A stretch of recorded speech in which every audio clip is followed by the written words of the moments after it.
Welcome, and thank you for downloading this week Take Aim Outdoors, the Bow Hunters Podcast. Whitetail hunting stories, tips, and gears from across country. And now, here is your host, Brandon Hammonds.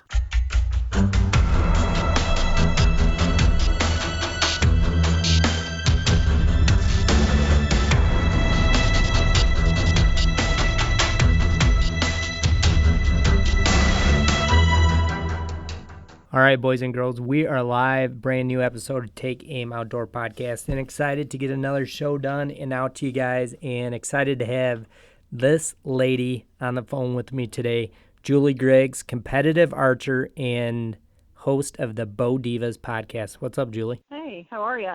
I'm doing well. Thanks for being here today. Good, no problem. I'm flattered that I have the opportunity to do this. That's what I like to hear, Julie. That's a great answer. So,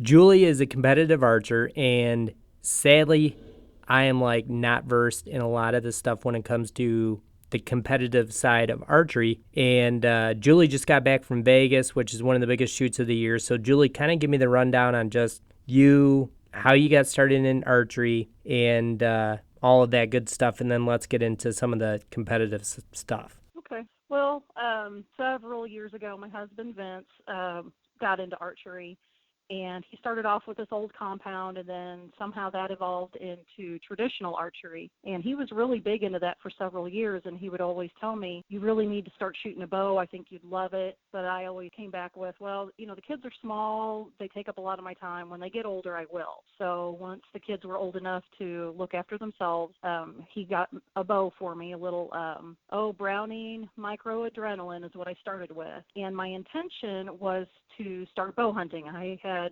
rifle hunted for many, many years, but I had never archery hunted for whitetail. And so he got me this bow and got me set up and took me to a couple of 3Ds that summer just to get used to the bow and used to shooting in preparation for the upcoming archery season. And I got hooked on the competitive side of it. And I have pretty much primarily done the competition more than I have hunted ever since then. So with that said, Julie, did you kind of just feet first just got crazy into the competition, or was it a local 3D shoot, or what kind of switched gears to doing a legit 3D competition, I should say? Well, it did start off locally. Actually, very first 3D tournament was our Missouri Bow Hunters State 3D tournament. And, of course, I was dumb. I had no idea. I thought I was just going to the shoot. And it was, pretty heavily attended back then. And I remember being scared and a little intimidated, going through the course and not really knowing what I was doing. But in spite of that, like I said, I was hooked. And so we did a lot of local 3D tournaments on the weekends from there on out.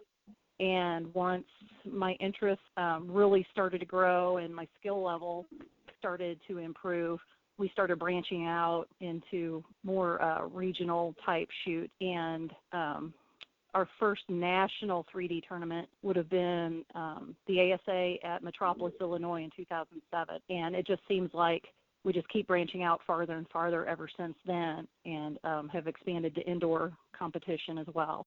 All right. So in the world of 3D and 3D competition, so is it basically ASA is the way to go? Is that what you're looking for if you're doing, you're stepping up from just the local 3D course? Right. And especially in Missouri, in our area, ASA is every year it gains in popularity, and it's just such a well-run organization. The tournaments are perfectly run. They're so organized, and it's just a lot of fun.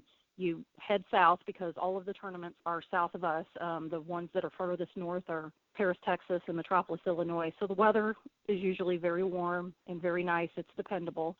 It's like having a big family reunion every time you go. The challenge of shooting, you have your scoring rings. Your biggest scoring ring is an 8, then your next smallest ring is a 10, and then they have what they call the low 12, which is low in the vitals, and it can be kind of tough to hit it sometimes, but so that added challenge on top of how well run the organization is has just really appealed to a lot of people. Also, they offer all known yardage classes so that you can range the target with your rangefinder and know what the yardage is. And then they also offer a mix where one day is known yardage, one day is unknown. And then they also have classes that are completely unknown, and you just judge both days of competition.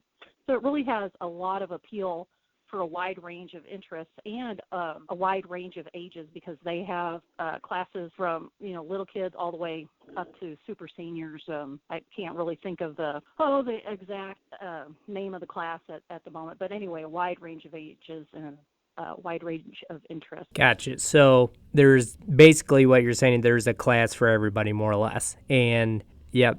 And ASA is at the point now where it's so big that do all those classes, Julie, do they get a payout, or how does that work?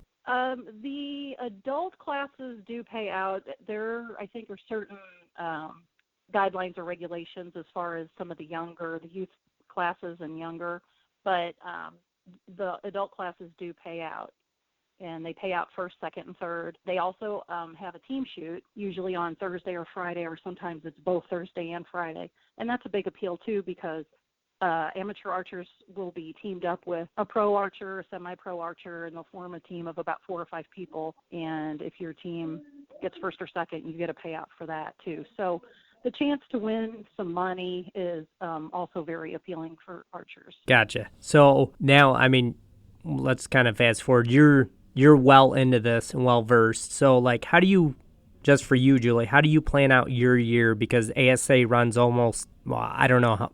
Actually, I shouldn't say, but they run quite a bit, right? So you guys, from what I see on your Facebook and stuff and the Bo Divas podcast, you guys are always shooting. So is it like a weekly schedule, or how often are these events? Really, you can shoot as often as you want, as busy as you want to be. The big ASA Pro-Ams, this year there, I believe, are 7 of them. And they're approximately once a month. And actually, the first Pro-Am in Foley, Alabama is currently going on as we speak. And they did one of the team shoots today, and I assume they'll do another team shoot tomorrow. Now, they have changed their format a little bit to where during some of the tournaments, the pros shoot on Friday and Saturday as opposed to Saturday and Sunday. Other tournaments, they will shoot Saturday and Sunday. It just sort of depends. Excuse me. So there's this one this weekend, and then there is one in Georgia in March, one in Texas in April. So like I said, basically one a month until you get to August, and then they have their classic, which is basically the final shoot of the year and the last hurrah, so to speak. And then once all of that's over with, people usually shift gears and start focusing on hunting. And then after hunting season, or partway through hunting season, then indoor season kicks in. So you can really shoot pretty much year-round if you want to shoot both types of formats. Gotcha. Is the indoor, do they do indoor 3D just like ASA does outdoors, or is that something totally different? I haven't really seen any big indoor 3D organizations or setups. I guess maybe just depending on your area, there will be some local indoor 3D, and if that's something that you want to do, you can go shoot foam targets indoor, but we don't really do that as far as we go personally, or as far as I'm concerned. We shoot paper targets at the 3-spot Vegas face and the 5-spot NFAA. Okay. I know, especially here because Michigan's so freaking cold, but we do a lot of places around here do a lot of indoor 3D, almost like a league. I won't call it a competition, but just like a fun league, at your local archery shop. So, but yeah, let's transition a little bit into that. So you 3-spot paper, is that what you just called it? Yes. It's, like I said, it's the 3-spot target, and it has different colored rings. You have the blue ring is on the farthest out, and then you have your red ring, and then you have your gold ring.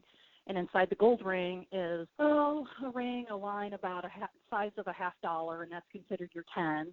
And then about the size of a dime inside of that is the X. And it's an extremely unforgiving target, really.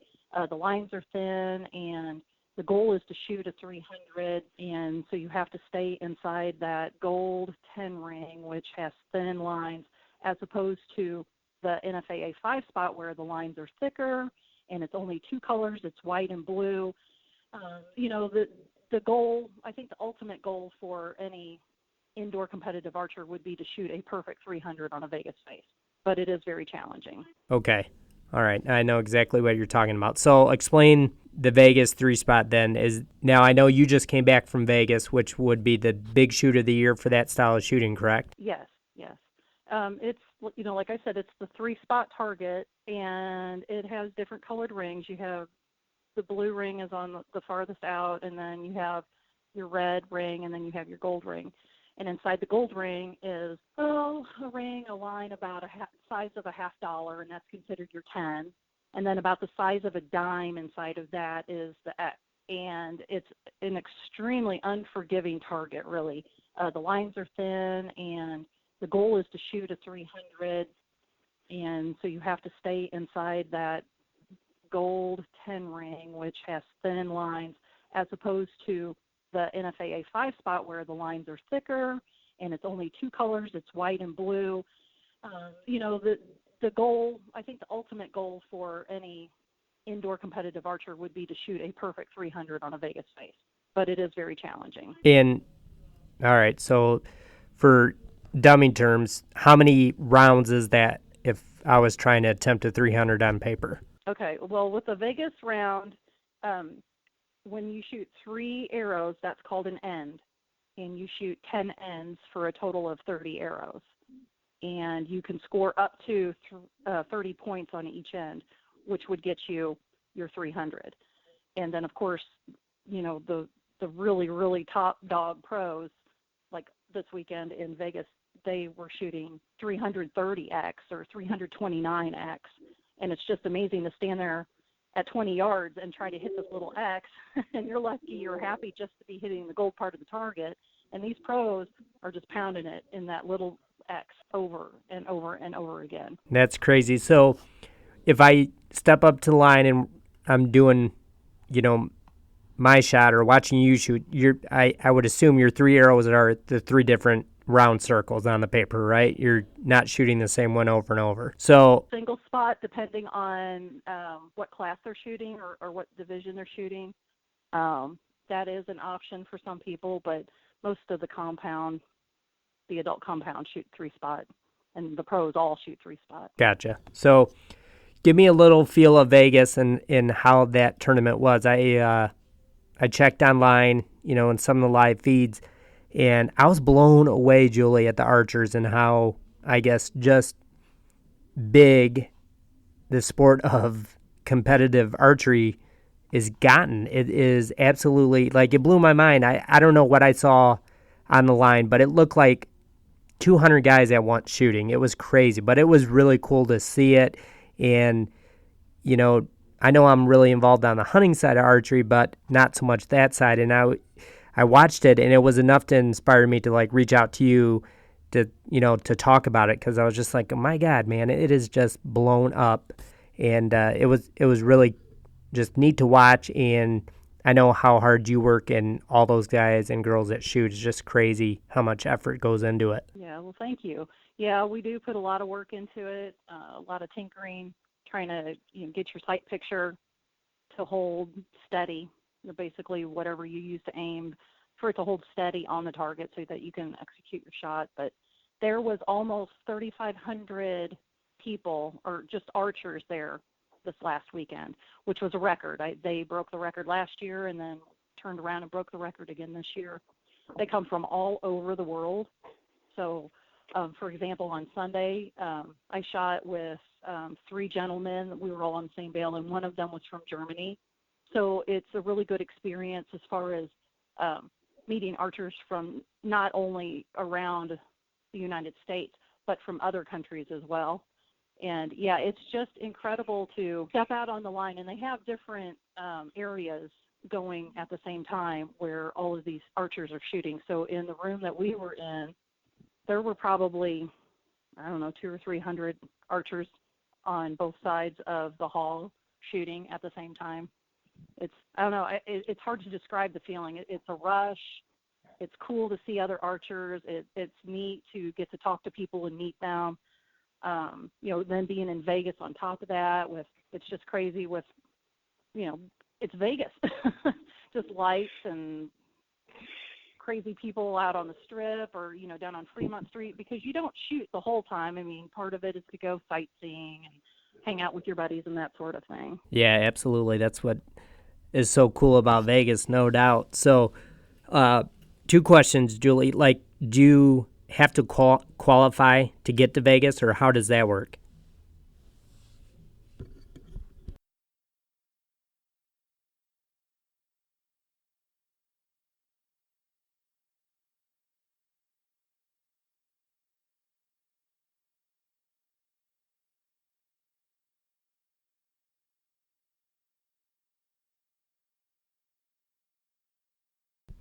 Okay. And then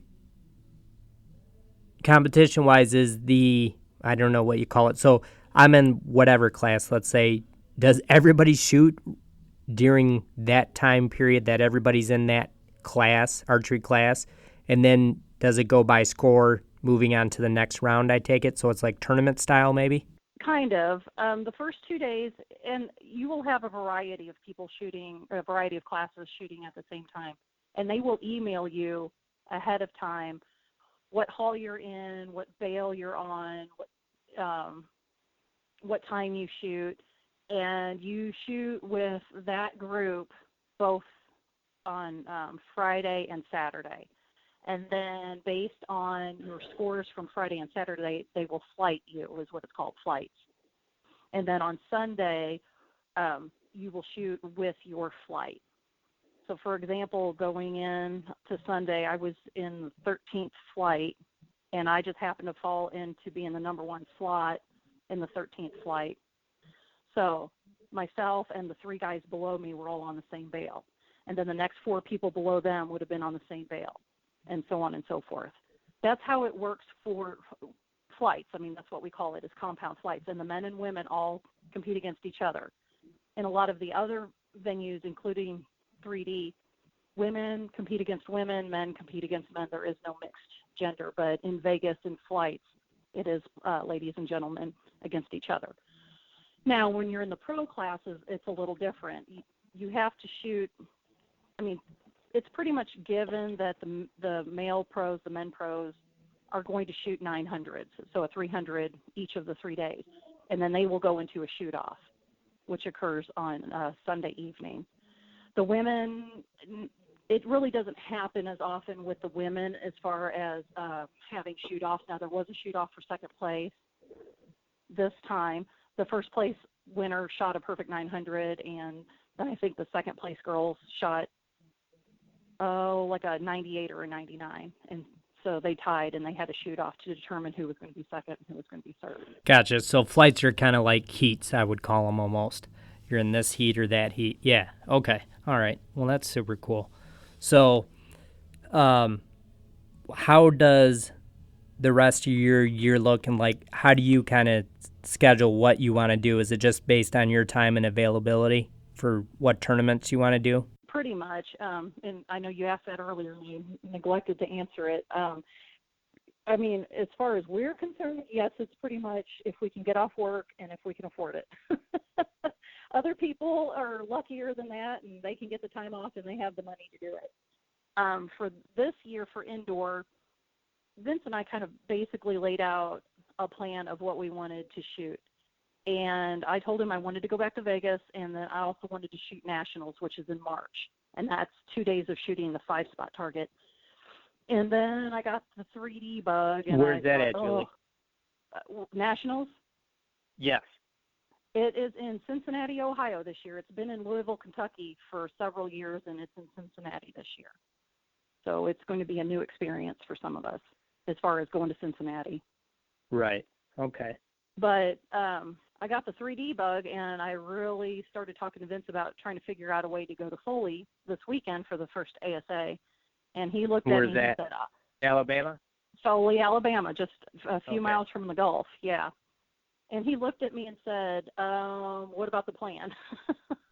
I thought your plan was you wanted to do this and this and this. So he kind of got me back on track. So really, I'm not going to start seriously thinking about you can't 3D. make that guy happy. I hate it when he's mean. That's right. Yeah. So anyway, I'm not going to think about 3D seriously until Nationals is over, which is, I think it's the third weekend in March.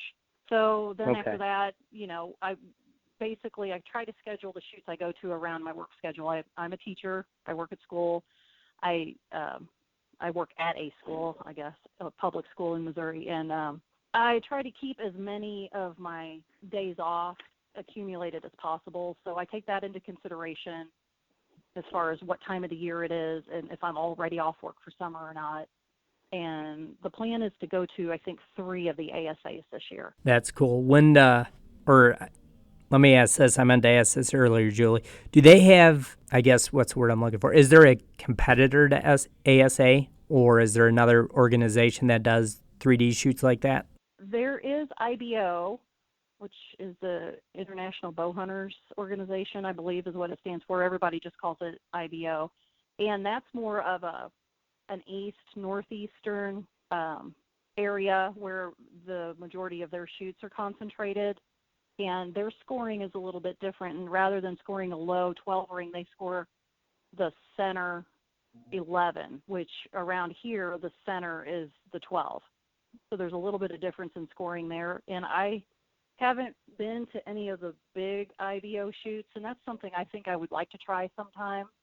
But again, it just depends on time and availability of funds. Yeah, absolutely. Sadly, that's the case for majority of us. So, thanks for being real with us. No problem. If you want real, you came to the right person. Well, that's cool. What else is going on with Julie and Vince? I know you guys do a podcast, or you're a big part of the Bow Divas podcast, which comes out weekly. So how's that going? And do you guys have anything special going on for that Bow Divas? Not at the moment. We have had to skip a couple of weeks because Annalicia and I were in Vegas, and now Barb is at Foley. And so trying to get us together is the biggest challenge. And probably, I guess, our form of entertainment is playing tag with each other, trying to get us all together at the same time.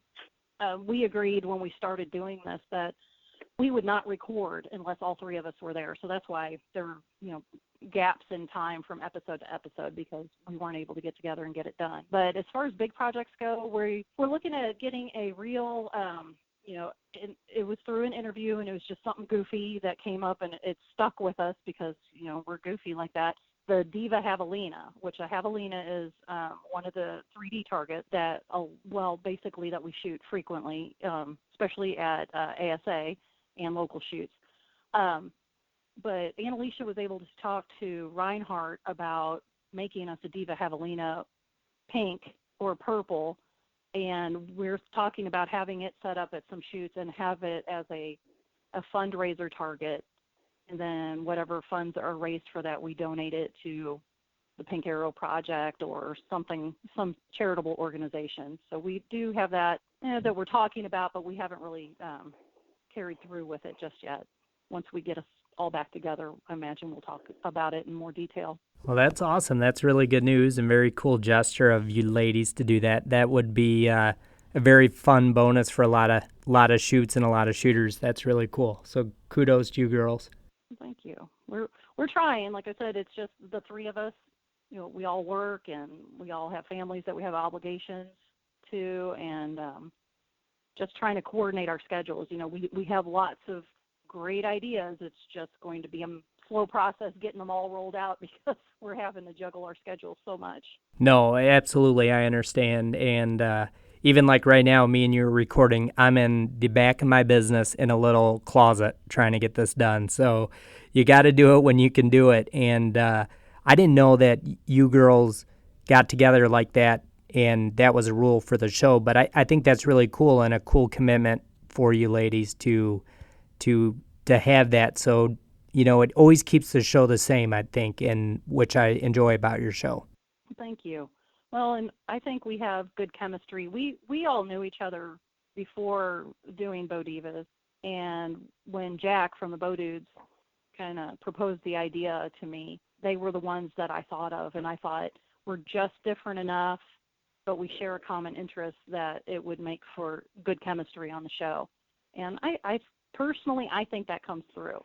I mean, Barb is great at questioning people. That's what she does for a living. She's a recruiter. Annalicia is creative and hilarious, and so she adds all of this funny stuff to the show, and then I'm kind of the geeky one that taught myself how to use the equipment. So combined, I think we make a pretty good team. No, you guys do. And exactly what you said about all three of your personalities matches to a T. And I enjoy the show, and I don't get to listen as much as I want, obviously, because I just asked you all these questions you probably have said on the Bo Divas podcast 100,000 times. But but thanks for going over everything today and making it simple for, just a slow guy from Michigan to understand the competitive side of shooting today. Good, no problem. I tried to keep that in mind of who I was talking to. It's like, okay, he's probably about a second or third grader. So in my mind, like rum and coke, that wasn't right. Actually, I was for you and Vince. I was going to bring up rum and coke, but you beat me to it. And another thing I want to say, you mentioned Jack, since occasionally he disappears and reappears on social media, and I think he's disappeared again. So make sure you tell Jack I said hello. But thanks for your time today, Julie. And if you would, just be so kind to let everybody know where they can find you, find the Bo Divas, and so on. Well, you can find the Bo Divas podcast on the Outdoor Podcast channel, along with Rum and Coke. And that's right. On Facebook, just Facebook / Bo Divas Podcast. And that's really our primary social media avenue. We've tried Twitter, we've tried Instagram, and we failed miserably. So Facebook it is. Perfect. Well, make sure you tell everybody I said hello, Julie, and then I will get with you and let you know as soon as this show's out. It should be Tuesday, but thanks again for your time. And everybody, as you know, you can find me live every Tuesday, podbros.com, outdoorpodcastchannel.com, iTunes, and so on. And make sure you guys stop and give Bo Divas a like and listen to the podcast. Give it some downloads. So thanks, Julie.